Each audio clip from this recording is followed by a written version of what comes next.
Good morning मित्रों, कैसे हैं आप सब। आशा करते हैं कि आप अच्छे होंगे, स्वस्थ होंगे। मित्रों, आज CTET, MP TET, H TET, अन्य सभी टेट के एग्ज़ाम्स के लिए ये महत्वपूर्ण होने वाला है आज का सीरीज़। आज हम मैथ पेडागोजी के गणित शिक्षण विधियों के कुछ महत्वपूर्ण प्रश्नों पर चर्चाएं करेंगे, जो आपके आने वाले एग्ज़ाम्स के लिए बहुत ही लाभदायक सिद्ध होगा। चाहे वो सीटेट हो, एच टेट हो, या एमपी टेट हो, या यूपी टेट हो, कोई भी टीचिंग एग्ज़ाम्स हो, हर टीचिंग एग्ज़ाम्स के लिए यह शिक्षण विधि बहुत ही कारगर सिद्ध हो सकता है। खासकर सीटेट वालों के लिए तो रामबाण है ही। तो चलिए देर न करते हुए स्टार्ट करते हैं। इनसे पहले जो भी मित्र नए हैं वो चैनल को सब्सक्राइब ज़रूर कर लीजिए, जिससे जो भी न्यू वीडियो अपलोड होती रहती है हर वीडियो का नोटिफिकेशन आपको मिलते रहे। एक बात और बतला दे, जो भी मित्र सीटेट पेपर 1 की तैयारी कर रहे हैं उनके लिए और भी खास है कि वह ईवीएस के लिए, अगर आप ईवीएस का तैयारी करना चाहते हैं तो मेरे चैनल पे बहुत ही अच्छी और बेहतरीन तरीक़ा से ईवीएस का विश्लेषण मिलेगा, जो आप प्लेलिस्ट खोल के उसमें देख सकते हैं। हर एक टॉपिक के बाद उसमें अभ्यास प्रश्न भी मिलेगा आपको। तो चलिए देर न करते हुए स्टार्ट करते हैं। इससे पहले की वीडियो में हम 20 नंबर क्वेश्चंस तक रिवीजन कर चुके थे। आज हम 21 नंबर चैप्टर क्वेश्चंस से देखेंगे। 21 नंबर क्वेश्चन है, गणित का शिक्षण गणित का शिक्षण अज्ञात से ज्ञात की ओर शिक्षण सिद्धांत का पालन किस विधि में करता है। गणित का शिक्षण अज्ञात से ज्ञात की ओर जो शिक्षण विधि का रूल्स का नियम का पालन करता है, वह पालन किस विधि के अंतर्गत करता है। खेल विधि के अंतर्गत, या प्रदर्शन विधि के अंतर्गत। खेल विधि, प्रदर्शन विधि, या आगमन विधि, या निगमन विधि। तो देखिए, गणित में हमेशा अज्ञात से ज्ञात की ओर जो सूत्र है वह आगमन विधि पर ही कार्य करता है। किस पे? आगमन विधि पर। क्योंकि आगमन विधि में हम पहले एग्जाम्पल्स देते हैं, उदाहरण देते हैं, और उन उदाहरणों के सहारे हम नियम पर पहुंचने की कोशिश करते हैं। और गणित में भी वैसा ही होता है, क्योंकि गणित में कोई भी टॉपिक को समझाने के लिए उनसे पहले उन टॉपिक से रिलेटेड बहुत सारे उदाहरण देने पड़ते हैं। अतः हम कह सकते हैं कि 21 नंबर का ऑप्शन कौन सा हो जाएगा? ऑप्शन नंबर सी सही हो जाएगा। अज्ञात से ज्ञात की ओर सिद्धांत का पालन कौन करता है? तो आगमन विधि करता है। चलिए नेक्स्ट क्वेश्चन है, कौन सी विधि देखो, सुनो और समझो के सिद्धांत पर आधारित है। देखो, सुनो और समझो के सिद्धांत पर कौन सी विधि आधारित है? आप अपने स्तर से आंसर दे सकते हैं। प्रदर्शन विधि, प्रयोगशाला विधि, या विश्लेषण विधि, या संश्लेषण विधि। तो कौन सा हो जाएगा 22 नंबर का? Option number A. कह क्या रहा है? देखो, सुनो, समझो। क्या कहा? देखो, सुनो, समझो। हमेशा यह विधि प्रदर्शन विधि पर आधारित होता है, क्योंकि इसी विधि के अंतर्गत प्रदर्शन विधि का मतलब होता है कि कोई भी चीज़ के बारे में अगर पढ़ते हैं तो उनको साक्षात सामने रखकर उन वस्तुओं के बारे में, उन थ्योरी के बारे में हम साक्षात ज्ञान लेते हैं, सामने में रख करके प्रदर्शित करके उसको ज्ञान लेते हैं। प्रदर्शन विधि का रूल ही है देखो, सुनो, समझो के सिद्धांत पर आधारित है। किस पे? देखो, सुनो, समझो के सिद्धांत पर आधारित है। सामने होता है, देखते भी हैं, उनसे सुनते भी हैं और तब समझते हैं। और यह विधि गणित के लिए बहुत ही लाभदायक विधि भी है। अगला है, गणित शिक्षण का महत्व है। इसका भी आंसर आप अपने स्तर से दीजिए कि गणित शिक्षण का महत्व है विज्ञान में, समुदाय में, सिद्धांत एवं तर्क में, उपरोक्त सभी में। किस में है? गणित शिक्षण का महत्व, तो गणित शिक्षण का महत्व सभी में है।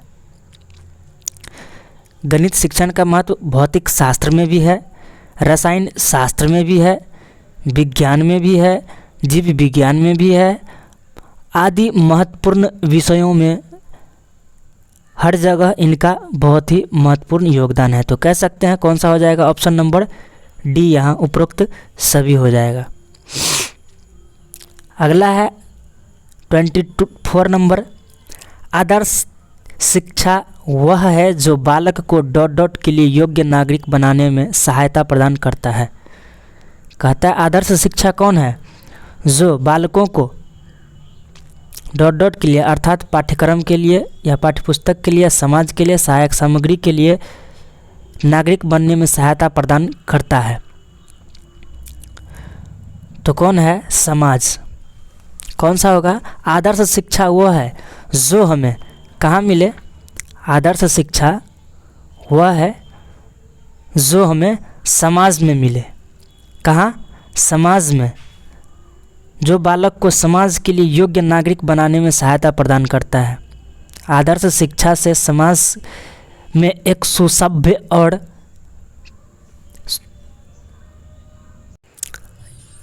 यदि पढ़ लिख करके अच्छे सुसभ्य नागरिक बन जाते हैं तो ही वह उनका समाज में क्या होता है, मान्य होता है, नाम होता है और उन्हें वे प्रेरणा स्रोत होते हैं। तो चलिए इस स्तर से कह सकते हैं कौन सा हो जाएगा, ऑप्शन नंबर बी आंसर सही हो जाएगा इसका। चलिए नेक्स्ट क्वेश्चन है, कहता है गणित तर्क सम्मत यथार्थ कथन तथा सत्य बोलने की सामर्थ्य प्रदान करता है, निम्न में से किसका कथन है।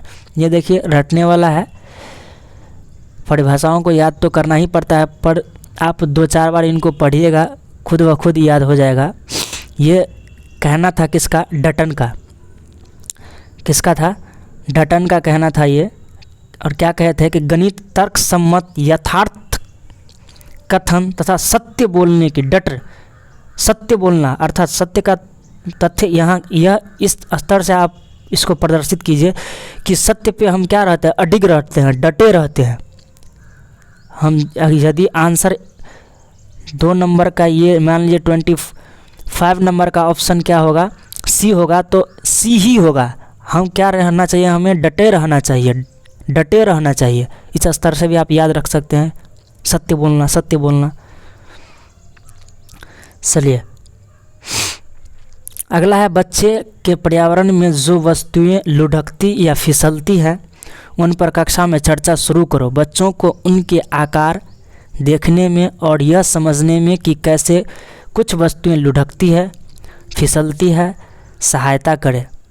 स्रोत गणित के जादू, देखिए कहाँ से ये लिया गया है, गणित के जादू NCERT की कक्षा 2 की पाठ्यपुस्तक में इस तरह के सुझाव यह समझने में शिक्षक की सहायता करते हैं। अगर इस तरह के सुझाव दिए गए हैं तो शिक्षक को किस प्रकार सहायता करता है, ये देखिए। निर्देशन में संपूरित चर्चाएं विद्यार्थियों की संकल्पनाओं को बेहतर तरीक़ा से समझने में सहायता करता है। यह चर्चाएं बहुविध परिप्रेक्ष्यों को समझने में स्थान देती है। यह चर्चा करना गणित के लिए सर्वश्रेष्ठ युक्ति है। या आसपास के चीज़ों के बारे में बच्चों का ध्यान आकर्षित करना शिक्षकों के लिए अनिवार्य है। ऐसा नहीं है, हम इनमें ऐसे ट्रिक्स भी बताए थे कि अगर 4 ऑप्शन रहे और चारों के चारों ऐसे लगे कि चारों के चारों सही है, तो उनमें हम छँटनी विधि से काम करेंगे, छांटने की हमेशा कोशिश करेंगे। क्या कह रहा है ये सेकंड नंबर देखिए, चर्चा बहुविध परिप्रेक्ष्यों को कक्षा में स्थान देती है। बहुविध परिप्रेक्ष्यों को कक्षा में स्थान नहीं दिया जाता है। कक्षा में हमेशा बच्चों के उसी के अनुरूप कार्य होना चाहिए, बाल केंद्रित शिक्षा को अपना कर। सेकंड ये सी नंबर देखिए, चर्चा करना गणित के लिए सर्वश्रेष्ठ युक्ति है। गणित में चर्चाएं नहीं, प्रैक्टिस सबसे महत्वपूर्ण योगदान निभाता है। तो ये भी नहीं, सी नंबर भी, बी नंबर कैंसिल हो ही गया। ए नंबर देखिए, कहता है निर्देशन से संपूरित चर्चाएं विद्यार्थियों की संकल्पनाओं को बेहतर तरीक़ा से समझने में सहायता करता है। अर्थात हम प्रदर्शन विधि से बच्चों के सामने लाएंगे, समझाएंगे, मॉडल के रूप में दिखाएंगे, तो वह ज्ञान उनके लिए लाभदायक होगा। इस स्तर से कह सकते हैं ये ए नंबर आंसर सही हो सकता है, क्योंकि कोई भी बॉल कैसा होता है, गेंद कैसा होता है, 3D आकृति को हम बच्चों को दिखाएंगे सामने में ला करके, तो वो बेहतर तरीक़ा से देख सकता है, बेहतर तरीक़ा से समझ सकता है, उसके बारे में जानकारी हासिल कर सकता है।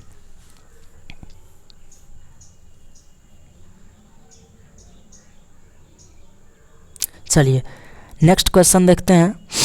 गणित शिक्षण में किस सहायक सामग्री का अधिक महत्व है? गणित शिक्षण में सबसे अधिक महत्व किस सहायक सामग्री का है? चित्र का है, दूरदर्शन का है, ग्राफ का है या श्यामपट्ट का है? तो गणित शिक्षण में क्या है, सबसे पहले देखिए किसका होना अनिवार्य है। आप थोड़ा सा भी दिमाग लगाइए, अगर आप थोड़ा सा दिमाग लगाएंगे तो आपका आंसर सही हो सकता है, क्योंकि आप हर रोज़ इसका यूज़ करते हैं। चित्र है या दूरदर्शन है या ग्राफ है या श्यामपट्ट है? तो आप अपने स्तर से आंसर दीजिए कि क्या सही हो सकता है।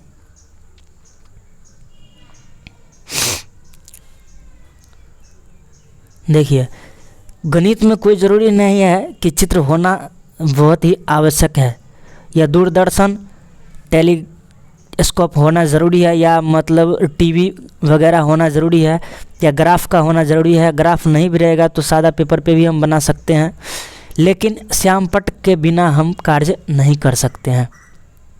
क्या? श्यामपट्ट के बिना। गणित शिक्षण में विद्यार्थियों को अधिक से अधिक इस पर स्पष्टता मिलती है। गणित के हर कार्य को करने के लिए क्या करते हैं, हमें श्यामपट्ट की आवश्यकता होती है। गणित शिक्षण में विद्यार्थियों को अधिक से अधिक क्या मिलता है? स्पष्टता मिलता है।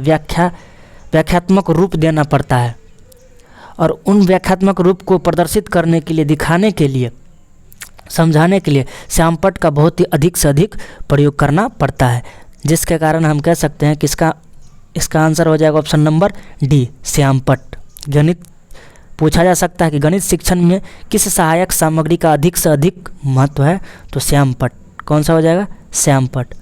चलिए नेक्स्ट क्वेश्चन है, कोठारी आयोग के अनुसार मूल्यांकन किस प्रकार की प्रक्रिया है? मूल्यांकन के बारे में ऐसे हम अभी अपलोड नहीं किए हैं वीडियोस, आप मेरा पिछला प्लेलिस्ट को खोल के देख लीजिएगा, शायद मिल जाए, लेकिन बहुत ही जल्दी हम इस मूल्यांकन से संबंधित वीडियोस भी अपलोड कर देंगे। करा कोठारी आयोग के अनुसार मूल्यांकन किस प्रकार की प्रक्रिया है? एकांकी है, सतत है, उपयोगी है या अनुपयोगी है? बहुत ही अच्छा और मज़ेदार प्रश्न है। तो कोठारी आयोग के अनुसार मूल्यांकन जो है वह एक सतत प्रक्रिया है जो निरंतर चलती रहती है। कोठारी आयोग ने अपने प्रतिवेदन में स्पष्ट किया था कि मूल्यांकन एक सतत प्रक्रिया है और शिक्षा के संपूर्ण प्रक्रिया का अभिन्न अंग भी है, और भी कहा था कि यह उद्देश्यों पर ही पूर्ण रूप से उद्देश्य से ही संबंधित होता है। मूल्यांकन कि किससे संबंधित हम मूल्यांकन कर रहे हैं और मूल्यांकन करने से क्या उद्देश्य होगा, उसका क्या उद्देश्य है, उस मूल्यांकन के करने से क्या फ़ायदा है, उस पर वो विशेष जोर दिए थे। और मूल्यांकन के द्वारा ही उन्होंने शैक्षिक उपलब्धि की ओर भी अधिक से अधिक ध्यान दिया था, कि कहा था कि मूल्यांकन के द्वारा शैक्षिक उपलब्धि की ही जांच नहीं की जा सकती है। मूल्यांकन के द्वारा केवल शैक्षिक उपलब्धि की जांच नहीं की जाती है, बल्कि उसके द्वारा सारे कमियों को सुधारने में सहायता मिलता है। तो क्या कहा था कोठारी आयोग? मूल्यांकन किस प्रकार की प्रक्रिया है? तो एक सतत प्रक्रिया है। चलिए नेक्स्ट देखिए, नेक्स्ट है, निम्न में से क्या मूल्यांकन का सोपान है? तो मूल्यांकन का सोपान अधिगम अनुभव की योजना बनाना, शिक्षण उद्देश्य का निर्धारण करना, शिक्षण उद्देश्यों को परिभाषित करना। मूल्यांकन का सोपान क्या है? तो मूल्यांकन का सोपान ये सारे के सारे हैं, याद रख लीजिएगा। अधिगम अनुभव की योजना बनाना, पहले योजना बनाते हैं, शिक्षण उद्देश्यों का निर्धारण करना, फिर शिक्षण का उद्देश्य क्या उसको निर्धारित करते हैं, और उद्देश्यों को फिर क्या करते हैं, परिभाषित करते हैं, उसको हम आगे की ओर बढ़ाते हैं, वहन करते हैं। तो क्या हो जाएगा, ऑप्शन नंबर डी यहाँ सही आंसर हो जाएगा। सही आंसर कौन सा हो जाएगा, ऑप्शन नंबर डी। चलिए नेक्स्ट क्वेश्चन है, एक अच्छी परीक्षा का लक्षण नहीं है, देखिए निगेटिव है। एक अच्छी परीक्षा का लक्षण क्या नहीं है, आसान स्तर, विश्वसनीयता, वैधता और व्यापकता। तो एक अच्छी परीक्षा का लक्षण ये नहीं है कि आसान स्तर ही होना चाहिए, ऐसा होना चाहिए जो जिस प्रकार के बच्चे हैं उस स्तर से प्रश्न बनाया जाए। हर प्रकार के बच्चे होते हैं, सभी को ध्यान में रखते हुए एक ऐसा होना चाहिए कि सब अपने अपने स्तर से क्वेश्चन को सॉल्व कर सके, सबके स्तरानुकूल होना चाहिए, न कि ज़्यादा आसान होना चाहिए न ही ज़्यादा कठिन होना चाहिए। इसलिए क्या यहाँ ऑप्शन नहीं होगा, ऑप्शन नंबर ये गलत है। हम गलत ही ढूंढना है कि कौन सा लक्षण नहीं है। तो आसान स्तर नहीं होना चाहिए, विश्वसनीयता तो होना ही चाहिए, वैधता भी होना चाहिए, वैलिड यहाँ ये सही है कि नहीं है। विश्वसनीयता भी होना चाहिए कि 2 नंबर का है तो 2 ही नंबर मिलेगा। व्यापकता भी होना चाहिए, अर्थात सभी विषयों को कवर करने की, अर्थात उस विषय में सभी टॉपिक को कवर करने की कोशिश करें। व्यापकता भी होना चाहिए। क्या नहीं होना चाहिए, आसान स्तर नहीं होना चाहिए और न ही कठिन स्तर होना चाहिए। तो यहाँ का आसान स्तर दिया है तो आसान स्तर का हम ऑप्शन डाल सकते हैं। कौन सा ऑप्शन सही हो जाएगा, ऑप्शन नंबर ए सही हो जाएगा। तो चलिए मित्रों, आज के लिए लेते हैं विदा। थैंक यू, धन्यवाद। मिलते हैं फिर हम नेक्स्ट वीडियो में नए कंटेंट के साथ।